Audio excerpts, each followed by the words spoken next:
Quand un pays comme l'Éthiopie, berceau historique des civilisations africaines, décide de changer de cap, ce n'est jamais un geste anodin. C'est un signal, un message adressé au monde entier. Ce pays, symbole de résistance depuis la guerre contre l'Italie fasciste, a choisi de tourner le dos à la tutelle occidentale pour rejoindre une alliance militaire et politique née au cœur du Sahel, l'Alliance des États du Sahel, ou AES. Un pas de plus vers une Afrique souveraine, décidée à écrire enfin sa propre histoire. Mais avant d'entrer dans le vif du sujet, prends une seconde pour liker la vidéo, t'abonner à la chaîne et laisser un commentaire. Parce que chaque geste compte pour soutenir une voix libre et africaine, loin des récits imposés par d'autres. L'histoire qui s'écrit aujourd'hui dépasse les frontières. Elle raconte le réveil d'un continent qui, après décennies de dépendance économique, de pression diplomatique et d'humiliation politique, décide de reprendre le contrôle de son destin. Et au cœur de ce réveil, un événement historique. L'Éthiopie rejoint l'AES, un bloc en pleine ascension porté par le Mali, le Burkina Faso et le Niger.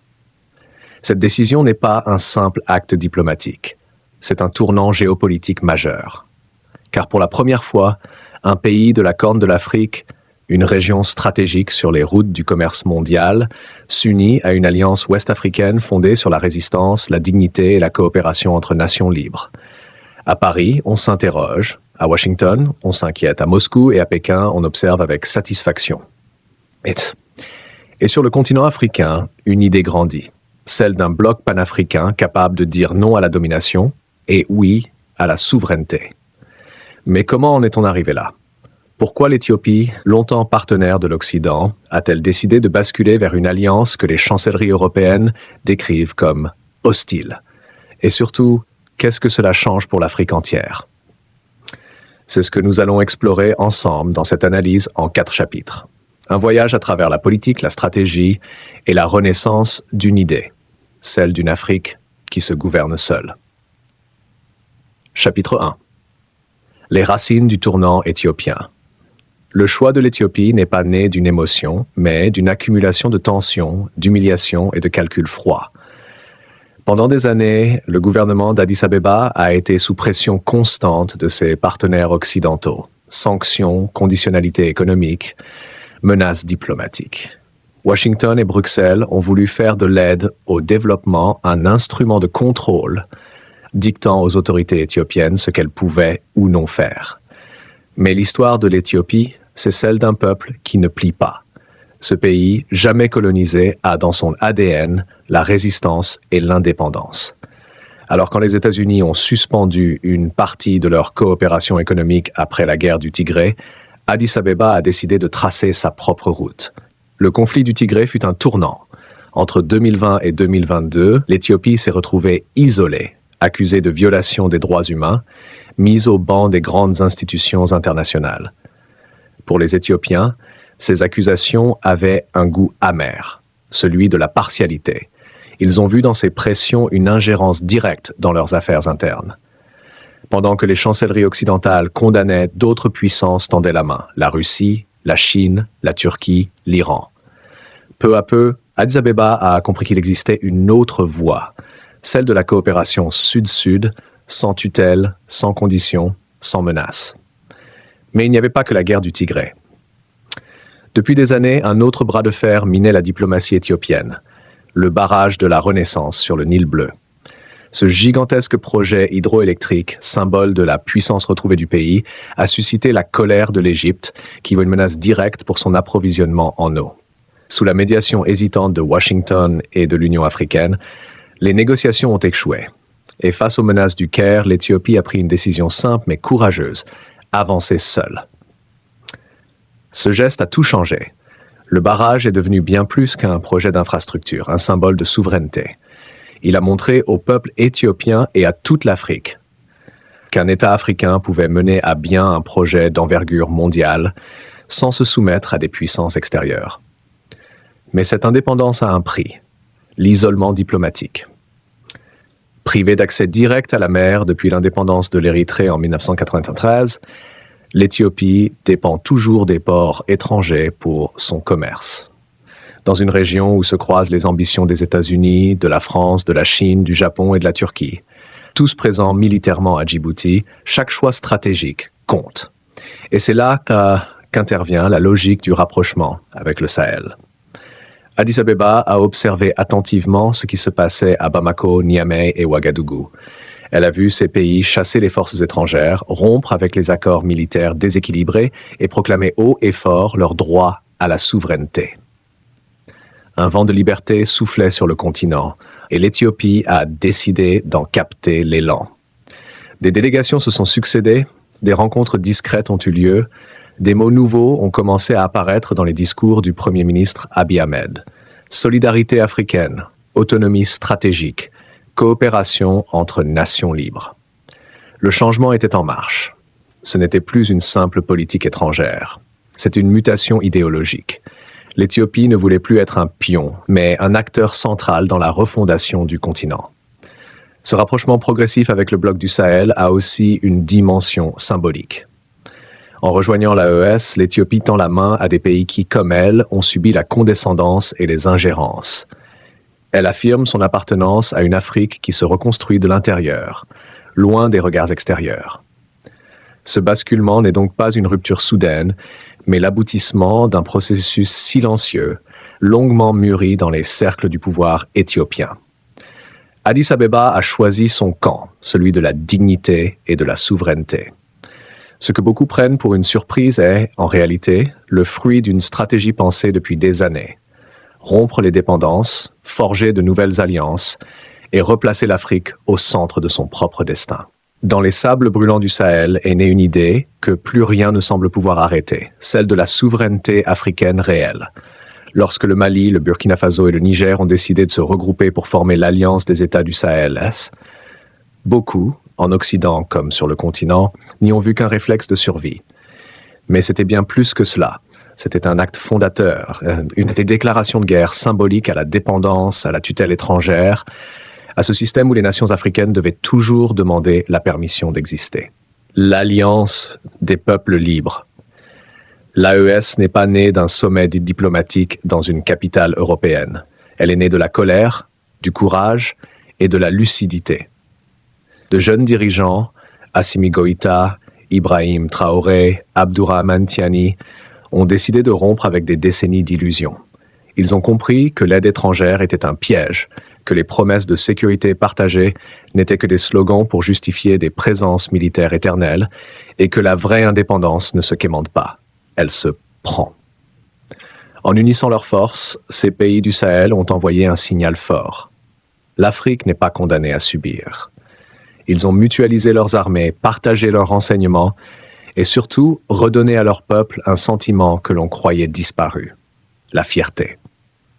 Dans les rues de Ouagadougou, de Niamey ou de Bamako, les drapeaux russes ou burkinabés ne sont pas seulement des symboles politiques, mais des cris du cœur, des cris d'affirmation, de libération.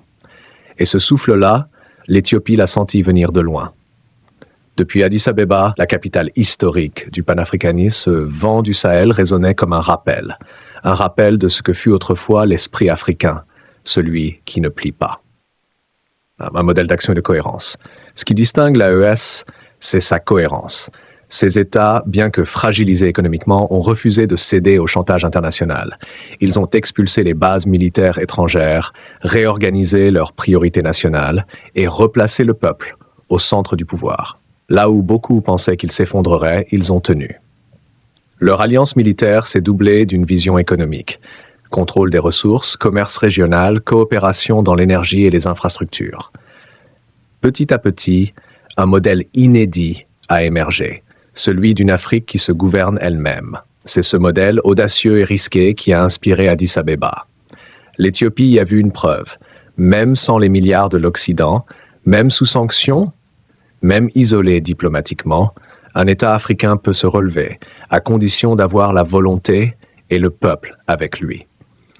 Abiy Ahmed et ses conseillers ont compris que l'AES n'était pas seulement une alliance militaire, c'était une philosophie de résistance, une manière nouvelle de concevoir le pouvoir, non pas comme la soumission aux règles imposées par d'autres, mais comme la responsabilité de bâtir ses propres règles. Pour la première fois depuis longtemps, le reste du continent regardait non plus vers Paris, Londres ou Washington, mais vers Ouagadougou et Bamako.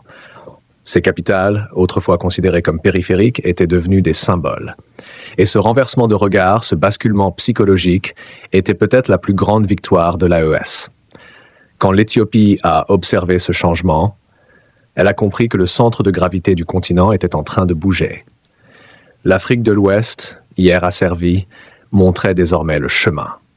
Le Sahel, autrefois présenté comme le ventre mou de l'Afrique, devenait son cœur battant. C'est là que le lien entre le Sahel et la Corne de l'Afrique a commencé à se tisser. Deux zones géographiques éloignées, mais unies par une même blessure et une même soif de dignité. D'un côté, les peuples du Sahel qui brisent leur chaîne. De l'autre, une Éthiopie qui redécouvre son rôle ancestral, guider sans dominer, unir sans imposer. L'AES a ouvert la voie à une diplomatie africaine nouvelle. Ses dirigeants ont pris la parole avec assurance dans les forums internationaux, rejetant les leçons de morale, exigeant des partenariats équilibrés. Et ce ton nouveau, l'Éthiopie l'a adopté à son tour. Dans ses discours récents, Abiy Ahmed évoque de plus en plus la nécessité d'un axe africain de souveraineté, un bloc unissant les nations qui refusent la dépendance. L'entrée de l'Éthiopie dans les BRICS a déjà marqué une étape, mais son rapprochement avec l'AES en marque une autre, celle de la convergence continentale. Car ce que l'Éthiopie apporte à l'AES, c'est sa profondeur historique, son expérience diplomatique et son poids démographique. Et ce que l'AES apporte à l'Éthiopie, c'est sa force de rupture, son audace, son souffle révolutionnaire. Ensemble, ces deux pôles dessinent les contours d'un nouveau centre de gravité africain, un bloc du Sud capable de dire non, non à la tutelle, non au néocolonialisme, non à la dépendance économique. Le réveil du continent, l'alliance entre l'Éthiopie et l'AES n'est pas un simple geste symbolique. C'est le signe que le mythe de la division africaine est en train de s'effondrer. Pendant des décennies, on a répété que les Africains étaient trop différents pour s'unir. Trop de langues, trop de religions, trop de frontières. Mais aujourd'hui, un nouveau langage s'impose, celui de la liberté. Du Sahel à la Corne de l'Afrique, les peuples se découvrent frères. Ils comprennent qu'ils ont subi les mêmes humiliations, les mêmes manipulations, les mêmes promesses trahies. Et dans cette prise de conscience, il y a une force immense, celle qui précède les grands tournants de l'histoire. Ce qui se joue ici dépasse les alliances militaires ou économiques. C'est une réécriture du destin africain, un retour à l'esprit de Nkrumah, de Lumumba, de Sélassié, de Sankara, une renaissance par la lucidité et par le courage. L'entrée de l'Éthiopie dans l'AES ne se limite pas à un simple geste diplomatique. Elle provoque un véritable séisme dans les chancelleries du monde entier et en particulier en Occident. À Washington, à Bruxelles, à Paris, l'inquiétude est palpable. Les analystes du département d'État et de l'Union européenne se succèdent pour évaluer l'impact de ce tournant sur la Corne de l'Afrique et sur le continent. Pourquoi une seule adhésion peut-elle provoquer tant de remous ? Parce que ce geste change l'équilibre stratégique de l'Afrique. L'Éthiopie, avec son poids démographique, sa puissance économique émergente et sa position géographique centrale, devient un pivot incontournable. Elle relie désormais l'Afrique de l'Est au bloc sahélien, créant un axe continental capable de résister à la pression étrangère. Les États-Unis, partenaires historiques de l'Éthiopie, redoutent désormais un effet domino. Si Addis Abeba parvient à consolider sa coopération avec l'AES, d'autres pays de la Corne et des Grands Lacs pourraient suivre le même chemin. Washington mesure le risque. Perdre l'influence stratégique sur Djibouti, sur la mer Rouge et sur l'accès aux routes commerciales vitales pour le commerce mondial. À Bruxelles, l'Union européenne s'inquiète également. Loin de simplement déplorer une alliance régionale, les institutions européennes voient dans ce rapprochement un recul symbolique et réel de leur influence. Les sanctions, les conditionnalités financières et l'aide au développement perdent de leur poids. Les pays africains comprennent qu'ils peuvent désormais négocier sur un pied d'égalité avec Moscou, Pékin ou Pretoria, sans dépendre d'anciennes tutelles. Même en Afrique, la réaction n'est pas uniforme. Certains États membres de l'Union africaine craignent un affaiblissement des institutions continentales, accusés de ne pas pouvoir rivaliser avec des blocs souverains et décidés. Mais d'autres observent avec admiration ce tournant historique, voyant dans l'axe AES-Éthiopie un modèle à suivre pour renforcer la sécurité et l'économie locale. Sur le plan régional, l'impact est tout aussi significatif. Le Nil, déjà une source de tension entre l'Égypte et l'Éthiopie, devient un terrain de négociation plus complexe. Le barrage de la Renaissance, symbole de souveraineté éthiopienne, est désormais soutenu par un bloc continental capable de protéger l'Éthiopie des pressions extérieures.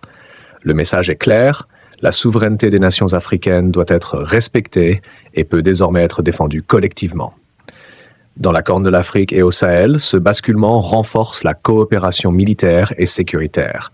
L'AES et l'Éthiopie partagent leur expertise, mutualisent les renseignements et se coordonnent dans la lutte contre les menaces transnationales, qu'il s'agisse de groupes armés ou d'ingérences étrangères. Cette approche transforme la dynamique régionale. Les alliances traditionnelles sont challengées et la logique de domination occidentale est remise en question. Mais le message ne s'arrête pas aux frontières africaines. Les grandes puissances mondiales observent ce mouvement avec attention. Moscou et Pékin y voient une opportunité stratégique, renforcer leur influence dans des régions auparavant dominées par l'Occident. Pour elles, l'axe AES-Éthiopie est un partenaire fiable, un bloc capable de dialoguer d'égal à égal et surtout de contrecarrer les manœuvres occidentales. La recomposition des alliances africaines a donc des implications globales. Un rééquilibrage géopolitique, un défi à l'hégémonie occidentale et une nouvelle carte des ressources et du commerce. En parallèle, les pays africains qui hésitaient entre les blocs traditionnels et ce nouvel axe observent attentivement. Ils réalisent qu'ils peuvent désormais diversifier leurs partenariats, négocier des accords hybrides et sortir du piège de la dépendance. Ce qui se dessine avec ce rapprochement n'est rien de moins qu'un pôle africain indépendant, capable de peser sur la scène internationale. L'Éthiopie, en rejoignant l'AES, devient le pont entre la Corne et le Sahel, liant ressources naturelles, puissance militaire et poids diplomatique. Les États du Sahel apportent leur expertise en sécurité et en lutte asymétrique, tandis que l'Éthiopie offre son influence économique, démographique et politique. Cette union crée un nouvel espace stratégique africain, un bloc qui peut dialoguer avec toutes les grandes puissances sans jamais subir de pression unilatérale. C'est une révolution silencieuse mais structurante, une leçon pour le continent.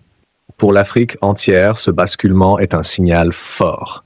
Il est possible de choisir sa propre voie même face aux plus puissants. L'AES et l'Éthiopie montrent que la souveraineté n'est pas un mot vide de sens.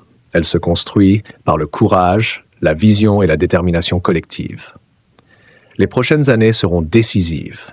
La capacité de ce bloc à consolider sa cohésion, à protéger ses ressources et à imposer son modèle déterminera la trajectoire de tout le continent. Mais une chose est certaine, l'Afrique a trouvé une nouvelle boussole, un nouveau centre de gravité.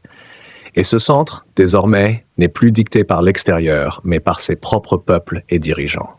L'entrée de l'Éthiopie dans l'AES n'est pas un simple événement diplomatique. C'est un signal clair pour tout le continent. L'Afrique peut décider de son destin. Elle peut bâtir un ordre continental fondé sur la coopération, la souveraineté et la dignité.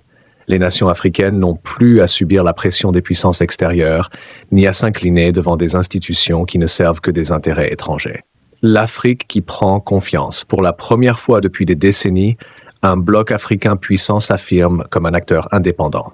Le Mali, le Burkina Faso, le Niger et maintenant l'Éthiopie démontrent que l'unité africaine n'est pas un rêve inaccessible. Elle se construit pierre par pierre à travers des décisions courageuses et des alliances stratégiques. Cette nouvelle Afrique est lucide. Elle comprend que la dépendance économique ou militaire est une prison silencieuse. Elle apprend à valoriser ses ressources, à protéger ses populations et à garantir sa sécurité, sans compter sur des puissances étrangères. Les jeunes générations ressentent ce changement. Elles voient que le continent peut exister par lui-même, décider pour lui-même et se tenir debout dans le monde. Cette fierté retrouvée nourrit la confiance et inspire l'innovation, l'entrepreneuriat et la solidarité régionale. Le choix de l'Éthiopie et de l'AES n'affecte pas seulement l'Afrique. Il redessine les rapports de force mondiaux. Les grandes puissances doivent désormais négocier avec un continent capable de dire non, capable de défendre ses ressources et ses intérêts. La diplomatie africaine retrouve sa voie et cette voie porte plus loin que jamais. En rejoignant l'AES, l'Éthiopie devient le pont entre le Sahel et la Corne de l'Afrique. Cette union ouvre des routes commerciales, consolide la sécurité régionale et crée un bloc capable de peser sur les décisions internationales. Le message est clair. L'Afrique n'est pas un terrain de compétition extérieur, mais un acteur souverain. Ce nouveau bloc démontre qu'unir ses forces est la clé de la survie et de la prospérité. L'AES et l'Éthiopie combinent ressources naturelles, expertise militaire, poids démographique et influence diplomatique. Chaque nation apporte sa valeur unique et ensemble, elles deviennent plus fortes que la somme de leurs parties. Cette vision n'est pas uniquement stratégique, elle est philosophique. Elle repose sur un principe simple mais puissant. La défense d'un État africain est la défense de tous. Une attaque contre un pays membre de ce bloc devient un défi pour l'ensemble des nations africaines. C'est cette solidarité qui transforme un groupe d'États en une force continentale capable de changer l'histoire. Un appel à l'action pour le continent. Aujourd'hui, l'Afrique est à un tournant historique. Elle peut continuer à subir ou choisir de prendre en main son destin. Le chemin sera semé de défis, de pression et de scepticisme. Mais les exemples du Sahel et de l'Éthiopie prouvent que le courage et la vision paient toujours.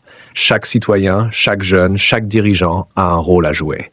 Soutenir les initiatives locales et régionales, valoriser la coopération entre nations africaines, encourager la souveraineté économique, culturelle et politique. L'histoire nous enseigne que le changement ne vient pas de l'extérieur. Il naît de l'audace, de la détermination et de l'unité. Aujourd'hui, cette unité prend forme et l'Afrique reprend sa place sur la scène mondiale. Une nouvelle ère africaine. L'Éthiopie et l'AES ont posé les bases d'une Afrique plus forte, plus consciente et plus souveraine. Le Sahel et la Corne de l'Afrique montrent que le continent peut s'organiser, se défendre et prospérer sans l'approbation des puissances étrangères. C'est un message pour chaque Africain. Ne jamais accepter la dépendance comme une fatalité. Oser décider pour son pays et pour le continent. Construire ensemble un futur commun et digne. Aujourd'hui, nous sommes témoins d'un tournant historique. Une Afrique nouvelle se lève et elle a besoin de vous. Partagez cette vision, soutenez les initiatives souveraines et faites entendre votre voix. Chaque action compte, chaque engagement contribue à la renaissance du continent. L'Afrique avance, fière et consciente de sa force collective. L'Éthiopie rejoint l'AES et avec elle, c'est tout le continent qui se redresse. C'est une invitation à croire, à agir et à participer à cette révolution silencieuse mais puissante. Le futur de l'Afrique se construit aujourd'hui et chacun peut en être acteur.